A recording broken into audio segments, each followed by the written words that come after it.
Hello, പുതിയൊരു സ്റ്റോറിയിലേക്ക് എല്ലാവർക്കും സ്വാഗതം. അങ്ങനെ ഭൂമിയുടെ അച്ഛൻ അച്യുതൻ സൗഭാഗ്യപുരത്തേക്ക് പായസ ടിന്നുമായിട്ട് വരാണ്. ആ, ഞാൻ പറഞ്ഞ വീട്, ഭൂമി പറഞ്ഞ വീട് ഇത് തന്നെ എന്നും പറഞ്ഞുകൊണ്ട് അകത്തേ കയറുന്നുണ്ട്. ഭവാനി പറഞ്ഞനുസരിച്ച് അവളുടെ ആ ഒരു കില്ലറ് അതിന് പുറകെ വരുന്നുണ്ട് കേട്ടോ. അച്യുതനെ അയാൾ കാണുന്നില്ല. പക്ഷെ അകത്തേ കയറിയ അച്യുതൻ ഭവാനിയെ കാണുന്നുണ്ട്. അതോടുകൂടി നെട്ടിലോടെ നിൽക്കാണ്. ഭവാനി മേഡം ഈ വീട്ടിലുള്ളതാണോ? അങ്ങനെയാണെങ്കിൽ ഭൂമിയെ കണ്ടാൽ വലിയ പ്രശ്നങ്ങൾ ഉണ്ടാവുമല്ലോ. ഭൂമി ആരാണ് സത്യം അറിയാൻ അധികം വൈകില്ല എന്ന് പറയാണ്. അച്യുതനെ അവിടെ വെച്ച് കണ്ട ഭവാനിക്കും മനസ്സിലാവാണ് ഭൂമിയുടെ അച്ഛൻ അച്യുതനാണെന്ന സത്യം അയാളുടെ യഥാർത്ഥ മകളാണോ? ഇനി ആണെങ്കിൽ തന്നെ അവളെ കൊന്നുകളയട്ടെ എന്ന് ഫോൺ വിളിച്ചുകൊണ്ട് തന്നെ ആ കില്ലറെ അറിയിക്കുന്നുണ്ട്. ഭവാനിയെ കണ്ടതും അച്യുതൻ ഭ്രാന്തടിത്ത പോലെ അവിടുന്ന് ഓടിമറിയാണ് കേട്ടോ. അപ്പോൾ ശരി തന്നെ, ഈ അയാളുടെ മകൾ തന്നെ ഭൂമി. യഥാർത്ഥത്തിൽ ആ ഭൂമി ആരാണ്? ഇവിടുത്തെ കുട്ടിയെ കൊന്നു കളഞ്ഞെന്ന് പറഞ്ഞാൽ കള്ളമായിരിക്കുമോ? അങ്ങനെ പല ചോദ്യങ്ങളും മനസ്സിൽ വരുന്നുണ്ട്. ഈ സമയം ആ സത്യസാഗറിന് ഒരു വാക്ക് കൊടുക്കുന്നുണ്ട് അജയ്. വല്യച്ഛൻ്റെ ഭാര്യയും മകളും എവിടെയുണ്ടെങ്കിലും ഞാൻ കണ്ടെത്തി തരുമെന്ന് അജയ് പറയുന്നുണ്ട്. അതിനുശേഷം അജയ് അതിനുള്ള അന്വേഷണത്തിലാണ്. ചെറുപ്പകാലത്തെ സുമിത്ര ആൻറ്റി അഭിരാമിയെ എടുത്തോണ്ട് നിൽക്കുന്ന ഒരു ഫോട്ടോ പ്രിൻ്റ് ചെയ്ത് കാണുവാനില്ല. 22 വർഷം കാലമായി നഷ്ടപ്പെട്ടിട്ട് ഇവരെ കാര്യങ്ങൾ തിരിച്ചറിയുന്നവരുണ്ടെങ്കിൽ അല്ലെങ്കിൽ എവിടെയെങ്കിലും ജീവിച്ചിരിപ്പുണ്ടെങ്കിൽ വിവരം അറിയിക്കുക എന്ന് പറഞ്ഞുകൊണ്ട് മൊബൈൽ ഫോൺ കൊടുക്കുന്നുണ്ട്. അത് അവിടെ സ്റ്റേഷൻ്റെ പരിസരത്ത് എല്ലായിടത്തും ആ പോസ്റ്റർ ഒട്ടിക്കുന്നുണ്ട് കേട്ടോ. ആ ഫോട്ടോയിലേക്ക് നോക്കുന്തോറും ഭൂമിക്ക് താൻ ഇതെവിടെയോ കണ്ടിട്ടുണ്ടല്ലോ. തൻ്റെ ചെറുപ്പകാലം പോലെ സൗമ്യം തോന്നാണ്. അങ്ങനെ അന്ന് ആ ദിവസം തന്നെ ഈ സമയം തന്നെ അച്ഛനാണെങ്കിലോ ആകെ ഭ്രാന്തെടുത്ത് നടക്കുകയാണ്. ഭവാനി മോളെ കണ്ടാൽ കൊന്നുകളയും. അവരുടെ സംസാരം കൂടെ കേട്ടപ്പോൾ അച്യുതൻ തൻ്റെ രോഗമെല്ലാം മറന്ന് ഭൂമിയെ രക്ഷിക്കാനായിട്ട് പെടാപ്പെടാട്ടോ. അങ്ങനെ എന്നുമില്ലാത്ത അച്യുതൻ മദ്യപിക്കാനും തുടങ്ങി. ഭാര്യയായിട്ട് വഴക്കുണ്ടാക്കുകയും ആകെ ടെൻഷനടിച്ച് അച്യുതൻ വല്ലാതെ വിഷമിച്ച് നടക്കുകയാണ്. അങ്ങനെയാണ് പോലീസ് സ്റ്റേഷൻ്റെ പരിസരത്ത് ഈ പോസ്റ്റർ അച്യുതൻ്റെ കണ്ണിൽ കാണുന്നത്. എൻ്റെ ഭൂമിയുടെ ഫോട്ടോ ആരാ ഇവിടെ ഒട്ടിച്ചു? പരിസരം മറന്ന് അദ്ദേഹം സ്റ്റേഷനിൽ കയറി ചോദിക്കുമ്പോൾ അത് ഭൂമിയല്ലെന്നും ഇത് CI സാറിൻ്റെ ബന്ധത്തിലുള്ള കുട്ടിയാണെന്നൊക്കെ അവിടുത്തെ കോൺസ്റ്റബിൾ പറയാണ്. അപ്പോൾ അങ്ങനെയാണെങ്കിൽ ഭൂമി ആ വീട്ടിലുള്ളതാണ് എന്നറിഞ്ഞ് സന്തോഷത്തോടെയാട്ടോ വരുന്നത്.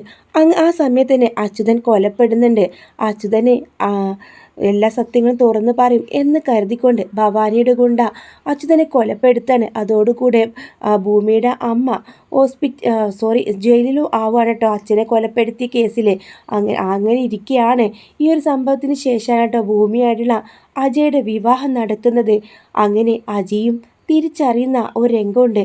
ഭൂമി തൻ്റെ മുറപ്പെണ്ണാണെന്ന സത്യം അജയ് തിരിച്ചറിയാണ്. കേസന്വേഷണത്തിൻ്റെ ഭാഗമായിട്ട് ഭൂമിയെ രക്ഷിക്കാനും ആ ഗുണ്ടകളിനെ ഉപദ്രവിക്കുന്ന സമയത്തെല്ലാം പലപ്പോഴും അജയ് അവളുടെ വീട്ടിലേക്ക് പോകുന്നുണ്ട്. അന്നേരത്ത് അവിടെ ആളിലൊന്നും ചെറുപ്പകാലത്തിലെ ഭൂമിയുടെ ഫോട്ടോ കണ്ടിട്ടില്ലായിരുന്നു. ഒരിക്കൽ അമ്മ അച്ഛനെ കൊന്നു എന്ന് പറഞ്ഞ് ജയിലാണല്ലോ. അങ്ങനെ ആ കേസെടുപ്പിൻ്റെ കാര്യങ്ങൾ തെളിവിനായി ഭൂമിയെ കാണാൻ പോകുമ്പോൾ തനിച്ചിരുന്ന് ഭൂമി കരയായിരിക്കും. സാർ, എൻ്റെ അമ്മയെ രക്ഷിക്കാൻ എന്തെങ്കിലും വഴിയുണ്ടോ? നമുക്ക് നോക്കാന്നേ, അമ്മ തെറ്റ് ചെയ്തിട്ടില്ലെന്നല്ലേ പറഞ്ഞത്. പക്ഷേ അച്ഛന് രോഗമുണ്ടായിരുന്നു, ട്യൂമറായിരുന്നു. അതിനു വേണ്ടിയുള്ള ഒരു ഓപ്പറേഷൻ നടക്കാനുള്ള പെടാപ്പാടിലായിരുന്നു ഞാൻ. കാശിൻ്റെ അന്വേഷണത്തിന് അങ്ങനെയാണെങ്കിൽ ആ ഡോക്ടറുടെ സർട്ടിഫിക്കറ്റ് ഉണ്ടെങ്കിൽ അമ്മയെ നമുക്ക് രക്ഷിക്കാം. എന്നാൽ ഡോക്ടർ വരെ അങ്ങനെ ഒരു രോഗം അച്യുതനില്ലെന്ന് പറയുമ്പോൾ ആ ചതി ഭവാനിയുടേതായിരുന്നു. ഇതെല്ലാം കേട്ട് ഭൂമിയാകെ തളർന്നു പോവാട്ടോ. അങ്ങനെ പോസ്റ്റ്മോർട്ടം റിപ്പോർട്ടിലും അങ്ങനത്തെ ഒരു പ്രശ്നമുള്ളതായിട്ട് പറയുന്നില്ല. എല്ലാം ഭൂമിയുടെ അമ്മയ്ക്കെതിരായിരുന്നു. ഇതിൽ നിന്നെങ്ങനെ തൻ്റെ അമ്മയെ രക്ഷിക്കാം? ഒരിക്കലും അച്ഛനെ കൊല്ലാൻ അമ്മക്കാവില്ല എന്ന് ഭൂമിക്കറിയാം. പക്ഷേ തെളിവുകളെല്ലാം അമ്മയ്ക്കെതിരെയാണ്. അങ്ങനെ വീണ്ടും അജയ വീട്ടിലേക്ക് പോകുമ്പോൾ അവിടെ അച്ഛൻ്റെ റൂം പരിശോധിക്കണം എന്ന് പറയാണ്. അങ്ങനെ അച്ഛൻ്റെ റൂം പരിശോധിക്കാനായിട്ട് അങ്ങോട്ട് കയറുമ്പോൾ അവിടെയുള്ള സാധനങ്ങളെല്ലാം അജയ് വീക്ഷിക്കുന്നുണ്ട്. അപ്പോഴാണ് ഒരു കുഞ്ഞു ആൽബം കയ്യിൽ കിട്ടുന്നത്. അതെടുത്ത് മറിച്ച് നോക്കുമ്പോൾ അജയ് നെട്ടിലൂടെ ആ ഫോട്ടോയിലേക്ക് നോക്കാണ്. തൻ്റെ കയ്യിൽ തൻ്റെ അമ്മാവിൻ്റെ മകളെന്ന് പറഞ്ഞ അഭിരാമിയുടെ ഫോട്ടോയും ഭൂമിയുടെ ഫോട്ടോയും ഒരുപോലെയുണ്ട്.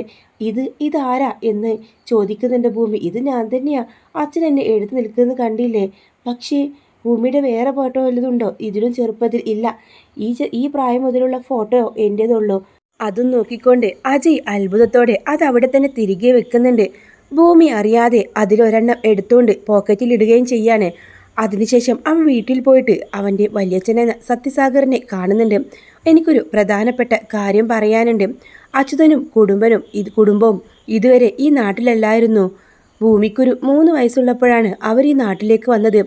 അതിനു മുമ്പ് അറിയാലോ, സാഗറിൻ്റെ ആ ഒരു മരുന്ന് ബിസിനസ്സിൻ്റെ ഒക്കെ കാര്യം നാട്ടിലായിരുന്നു. അവിടെ ഒരു ടാക്സി ഡ്രൈവർ ആയിരുന്നു.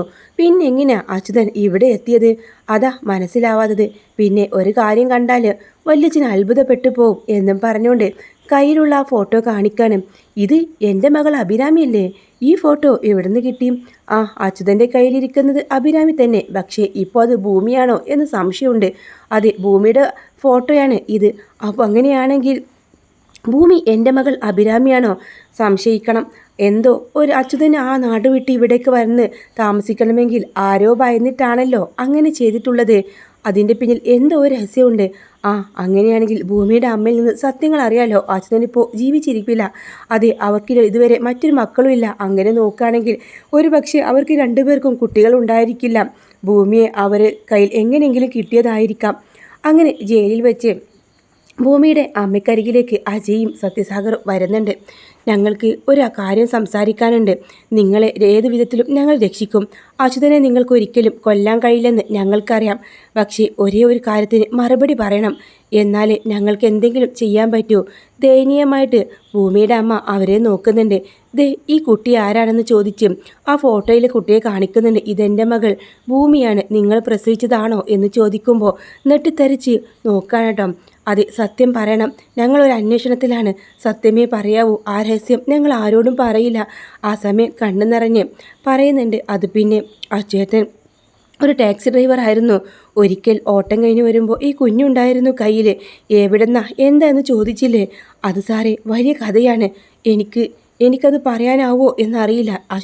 അച്യുതേട്ടന് ഞാൻ വാക്ക് കൊടുത്തതാണ്. പക്ഷേ അച്യുതേട്ടൻ ഇപ്പോൾ ഇല്ലല്ലോ. ഇനിയെങ്കിലും സത്യം പറയൂ. അത് ആരോ ഒരാൾ കൊല്ലാൻ കൊടുത്തതാണെന്ന്. മോളെ കണ്ടപ്പോൾ മക്കളില്ലാത്ത ഞങ്ങൾക്ക് ആ കുഞ്ഞിനെ കൊല്ലാൻ കഴിയില്ല. അതിനുവേണ്ടി അച്യുതൻ്റെ അക്കൗണ്ടിലേക്ക് 15 ലക്ഷം രൂപ നിക്ഷേപിക്കുകയും ചെയ്തു അവർ. എന്നിട്ട് കുട്ടിയെ കൊല്ലുന്ന വീഡിയോ വേണമെന്ന് ആവശ്യപ്പെട്ടു. അങ്ങനെ ഒരു വീഡിയോ ക്രിയേറ്റ് ചെയ്ത് അവർക്ക് അയച്ചു കൊടുത്തെന്നാണ് അച്യുതൻ പറഞ്ഞത്. പക്ഷേ ഈ മോളെ കണ്ടാൽ ആർക്ക് കൊല്ലാൻ തോന്നാ? ഞങ്ങളുടെ സ്വന്തം മകളായി വളർത്തി.